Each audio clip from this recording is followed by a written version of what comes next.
Welcome to Our Girl Relationships. We talk about the problems people face in their day to day lives. Let's start with the video. My sibling and I had an amazing bond. We were like best friends and shared everything with each other. Our bond was this strong since the longest, and I thought nothing would get between us. Girl problem, at least. Of course, like any other siblings, we would fight a lot. We would argue, make each other cry, but then I always knew there was a coming back from all of those stupid arguments over clothes, movies, shows, friends, and food. I knew regardless of whatever happened between us, we would be able to combat it all and grow together stronger than ever. I guess I was all wrong because now that I think about it, it feels like our bond was as fragile as a piece of glass. One strong force, and it all just shatters. That is how our relationship went south as my brother met his now wife, Lillian. My brother met Lillian at a bar when we were in college. She was there with her friend group, and my brother and I were there catching up with our high school friends. Well, I guess my brother and her had some sort of love at first sight kind of thing because the moment they saw each other, my brother approached her and they just talked all night. Surprisingly, my brother wasn't the only one who had found love that night because I came across Jeremy there. Jeremy was there with Lillian and her friend group. So when my brother and Lillian began talking, our groups kind of merged. Jeremy and I started to talk from there since him and I both were alone and quiet. Well, eventually, Lillian and my brother began dating immediately. However, Jeremy and I kind of took things slow at our own pace. Although our relationship wasn't like a whirlwind romance like the one between Lillian and my brother, it was what I thought a quiet kind of love. But unfortunately, that simply wasn't the case. It was far from it, and you all soon will know why. About 4 years had passed since the four of us were in our respective relationships. Lillian and my brother's bond grew stronger, and I thought so had Jeremy and mine. We had become sort of good friends too, like a small friend group. So I thought, hey, Lillian must like me, or, well, at least find me tolerable. Oh boy, I was so wrong. You see, my brother and Lillian had thrown a party for their engagement. It was a huge deal because they had rented a big house and invited everyone from our high school and college there. My brother, Lillian, and I, being from the same university, this meant that it was like a small get together. So obviously, I was extremely excited for this entire ordeal. I got ready, brought my brother and Lillian a gift, and got there with Jeremy. Little did I know the gift that Lillian was going to give me tonight would take the piece of cake. Well, the party starts and it's a blast. It feels like I'm back in college again because we're there partying like crazy. A lot of alcohol is involved and there are so many people present. This caused my brother, Lillian, and Jeremy to get separated. So, in the middle of the party, I decided that I needed to find at least one of them and start looking for them in one of the many rooms. Eventually, I stumble across this room with the door half open and hear Lillian's voice. I think this is great. I'll have some company now. So when I'm just about to open the door, I hear my name being said, followed by a group of people chuckling. I kind of just stop there for a second and try to hear what they're talking about. And oh boy, being dumbfounded would be an understatement because I find myself standing there, hearing my soon to be sister in law talking about how good it feels to sleep with my boyfriend and how Jeremy is with me just so that he can get a chance with her. She also talks about how she had been sleeping with a couple of my brother's friends, taking their names out specifically. It all made sense because she was really close to these guys. She then went ahead and called me stupid and bimbo for not realizing this earlier. I instantly started tearing up because I know this isn't the place to confront Lillian because I didn't want to shatter my brother's happiness on such an important and happy day of his life, especially in front of so many guests. So I sat Lillian down after 2 days and I confronted her about everything she said. She starts crying and telling me how it was all due to the alcohol, how she knew she shouldn't have done all of what she did, and how she's going to come clean to my brother so that they can start couples counseling. The naive me thought that she was going to be true to her words and took her for it, but oh man, little did I know I was going to be screwed. Lillian turned my life upside down within the span of days. So she started off by telling my brother and Jeremy that I had cheated, creating fake screenshots and everything. Hell, she even went as far as to get one of my brother's friends, who she was sleeping with, into the story and get him to act as if he was the one who I had slept with. This led to a huge argument between Lillian, my brother Jeremy, and I, where I cried and begged, explaining them the entire situation, but no one budged. Both my brother and Jeremy sided with Lillian, calling me a psycho for creating false narratives. I knew Jeremy would side with Lillian because obviously he had slept with her. But the fact that my brother sided with her and went as far as to inform my family and friends of this situation, to turn them all against me, hurt the most. It was a horrible time in my life, and I spiraled down into a pit of depression. Well, around this time, I also found out I was pregnant with Jeremy's baby. Jeremy did not want to get a DNA test because obviously, being a floozy, there was no way the child would be his. I tried talking and begging my brother to let me talk to Jeremy and get him convinced to at least take a DNA test. He did not agree. So I decided to keep this baby and have been raising him since the past 12 years. I have had no contact with Jeremy, my brother, and Lillian, and honestly, I was glad because it took a lot of therapy to get over everything I had gone down. I guess my brother didn't even want me to have that kind of peace because yesterday, after 12 years, he reached out to me through Instagram saying he wanted to talk. After much hesitation and talking to my therapist, I decided to give him my number, and we spoke on the phone for the first time since then. Immediately, as I picked up the call, my brother started tearing up and apologizing, telling me how he should have listened to me because my Lillian indeed was a cheater. Apparently, all her lies have come out, and after being confronted, it is my brother who is on the streets. Well, after hearing this, I felt nothing. I just felt a sort of satisfaction that he got what he deserved after doing what he had done to me all those years back. He told me that he just wanted the chance to meet and talk. In a nutshell, he wanted to tell me all about Lillian and also asked me if he could come and live with me until he got his matter sorted. Although the offer about listening to all that went down in his life seemed tempting, I laughed at his face and told him to just sit and recall all that he had done to me all those years back. I told him that this was my thanks to him for that and just hung up. My phone has been blowing up since our last call with texts and calls from him. He keeps asking me for a chance to make everything right.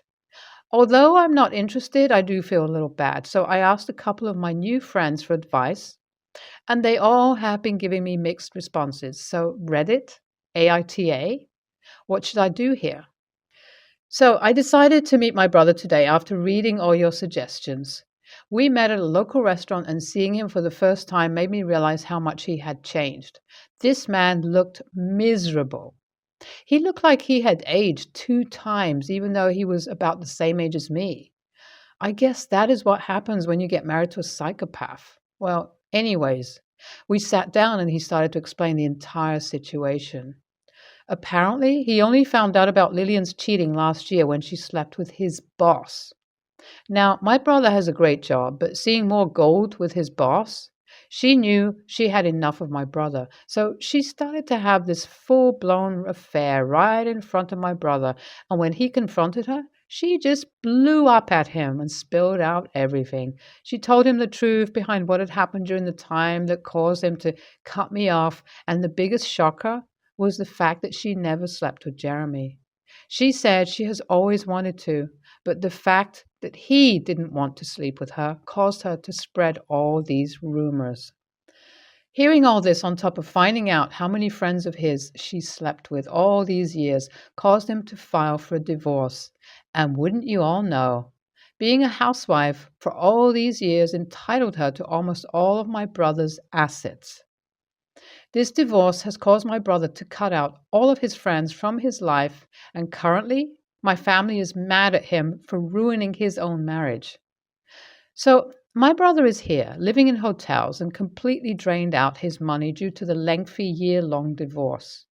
All until recently, when he contacted Jeremy and has started to live with him as a roommate. This is when he asked me if I would be interested to meet him and talk to him about everything that went down, to get a sort of closure. He said that this was the least he could do after putting me through so much. I told him I needed time to think about it. He simply just said that he understood and left. So I have another stress on my mind now. Would it be worth it to go and see Jeremy?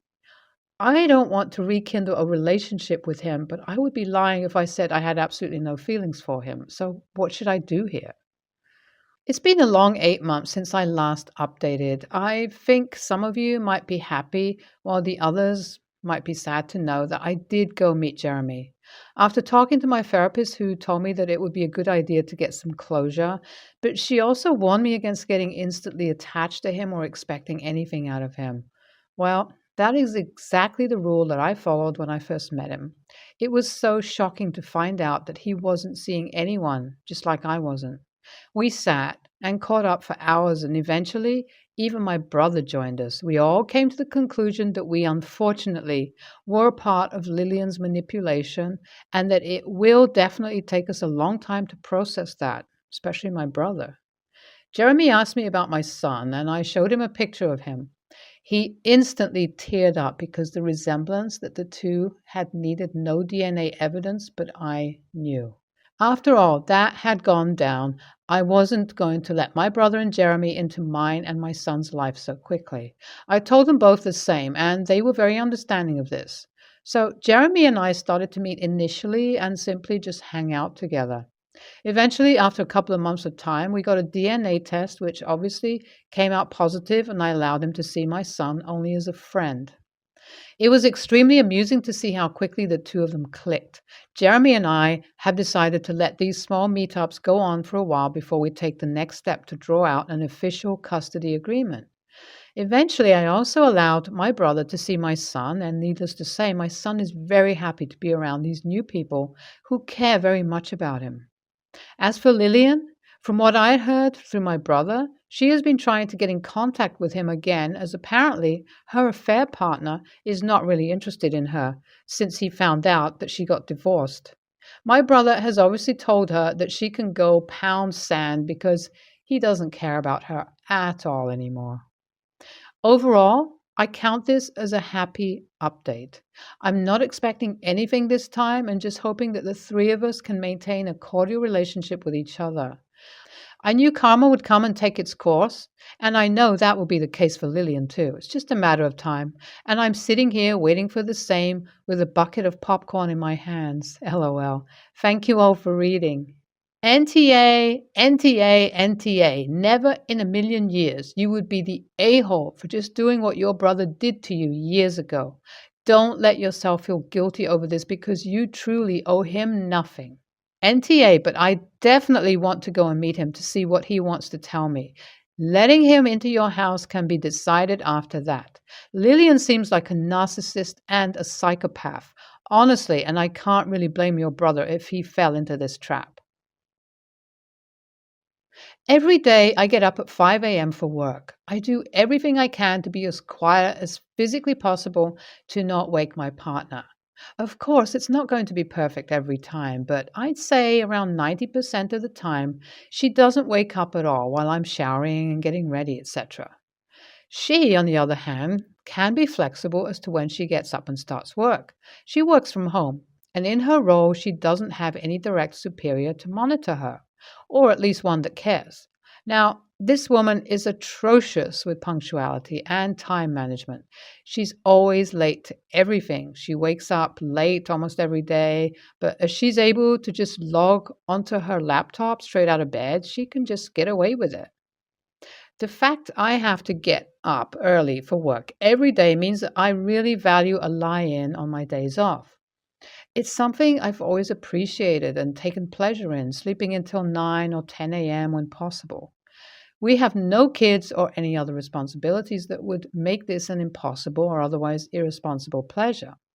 I usually have weekends off, same as her, but due to the shift pattern I'm on, I sometimes have weekdays off, this week being Wednesday and Thursday. This morning, as usual, she woke up late for work. Actually, she woke up, made a cup of tea, sat on TikTok for a bit, and then had to rush around because she was late for work. This is regular behavior for her. She's now frantically rushing around trying to get ready, quite literally running around the house, in and out of rooms, up and down the stairs, banging doors and stomping around everywhere. Making it worse, she was also wearing flip-flops, so I could hear them loudly slapping against her feet with every step. When she finally stopped darting around like a cat on heat, she came into the bedroom to use her makeup and toiletries. Every single can, bottle, brush, pencil, whatever gets slammed on the table. Some drop on the floor, hairspray and perfume being sprayed everywhere. This is the same woman who asks me to spray my deodorant outside of the room because it's loud and makes the room toxic. She then says she needs to use the hairdryer. I responded, "Oh, because you've been so quiet up until now." She just replied, "I don't care," and used the hairdryer twice.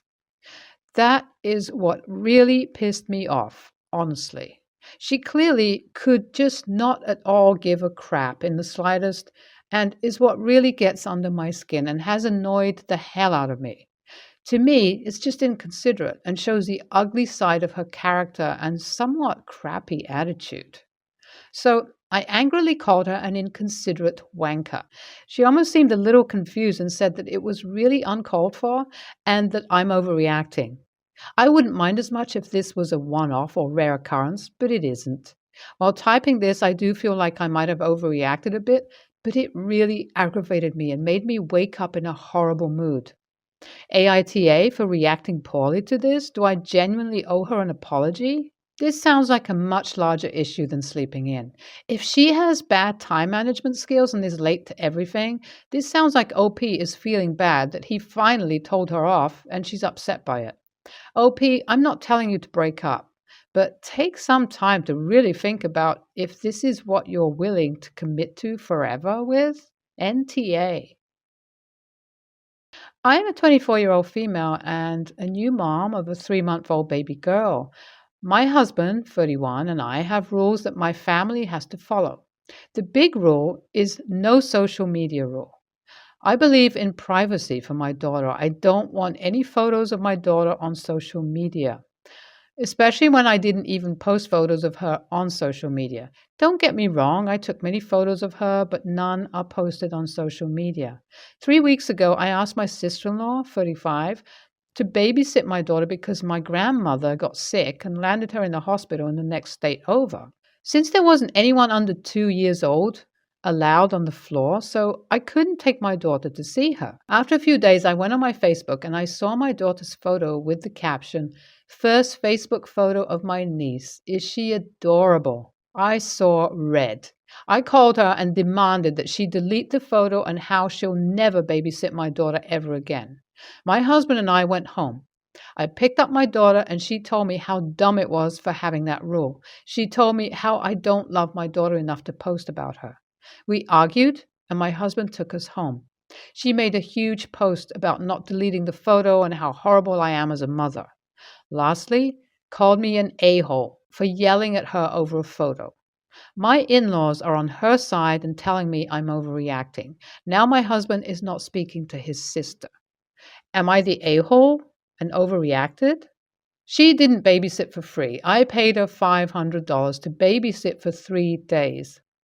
I didn't even finish day 2 before I saw my daughter's photo. I'll admit the stress of my grandmother in the hospital and the anger of her posting my daughter may cause me to yell. My husband got the photo deleted and we cut contact. My sister-in-law has been blowing up our phones ever since the last message. Absolutely NTA. She knew it was a rule, or she wouldn't have written first Facebook photo. This is a common rule, so you are not on your own. She just has no respect. Stand your ground here.